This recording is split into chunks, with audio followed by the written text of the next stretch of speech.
लोग खिला नहीं पा सकती जो अपने अमीर की आजाद नहीं करती। यहाँ पर ये भीड़ नहीं है, ये जमात है।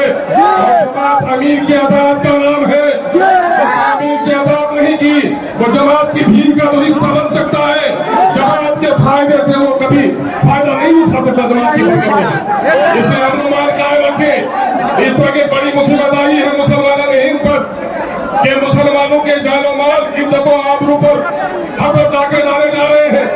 कई बेटियों की इज्जत उठी जा रही है, कई मस्जिदों के गुम्बद तोड़े जा रहे हैं, कई दाढ़ियां रोकी जा रही है, कई टोपियां उछाली जा रही है, पार्लियामेंट में तुम्हारे खिलाफ कानून बनाए जा रहे हैं, एडमिनिस्ट्रेशन में कॉमन फैसले लिए जा रहे हैं। ये मौका होश के लाखों लेने का, नौजवानों जोश में सिखाने का नहीं है। हाँ, यकीनन जोश भी जरूरी है, लेकिन होश के साथ हम जोश का मुजाहरा करेंगे।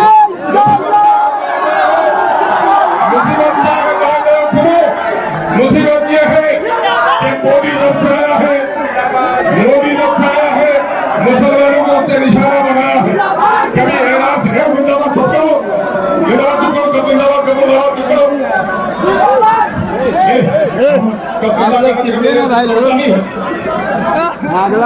का काला कानून से पहले याद करो, शरीयत इस्लामिया की रोशनी में तलाक के कानून पर डाका डालने के काम करना।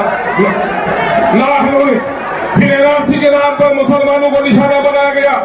जब आसाम में इसका खेल खराब हुआ कि मुसलमानों से ज्यादा गैर मुसलमानों के पास कागजात नहीं है, तो फिर वह थोड़ी देर के लिए दम लिया और इन्होंने बड़ी तहकीक के साथ ये फैसला लिया है कि मुसलमानों की अजीम विरासत जो मस्जिद है, जो मकबरे हैं, जो दीनी दरगाहें हैं, जो मुसाफिर खाने हैं, जो कब्रिस्तान है, इनको उजाड़ा जाए। इस काले कानून ने गोया मुसलमानों की नहीं, इस्लाम की जड़ें उखाड़ने की साजिश की है। हम आजाद करने के लिए आए हैं, इस मुल्क की सरहद को बचाने के लिए। एक नहीं करोड़ों अस्तगफिरुल्लाह हाजिर है, हम गर्दन कटाने को तैयार हैं। कि इस मुल्क के आईन को भी अगर किसी ने तोड़ने की कोशिश की, ऐसे जालिमों का पंजा ही नहीं बढ़ोगे, क्योंकि अपनी गर्दन कटाने के तैयार है। मछली पानी के बगैर जिंदा रह सकती है, लेकिन मुसलमान शरीयत इस्लामिया के बगैर जिंदा नहीं है। मस्जिदों को, हमारी आवाज की जायदाद पर अगर किसी ने डाका डालने की कोशिश की तो अपनी गर्दनों को कटा सकते हैं, लेकिन खुदा के घरों को उजड़ने नहीं देंगे।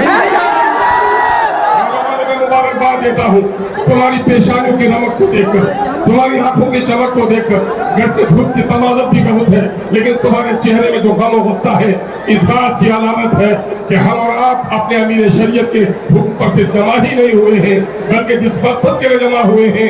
अगर हमारे अमीर ने हुक्म दिया कि हमें गर्दन कटाना भी वाजिब है, तो हम गर्दन कटाने चुके हैं। दुनिया को जगा के दम लेंगे, जीना है तो इज्जत से जी लेंगे, वरना जामे शहादत मुबारक मुहर्रम का है। यही महीना है जो हजरत इमाम आली मुकाम नवासे रसूल हजरत इमाम हुसैन रज़ी अल्लाह ताला अन्हु ने बातिल के शमशीर को अपनी गर्दन को देने का हुआ, लेकिन बातिल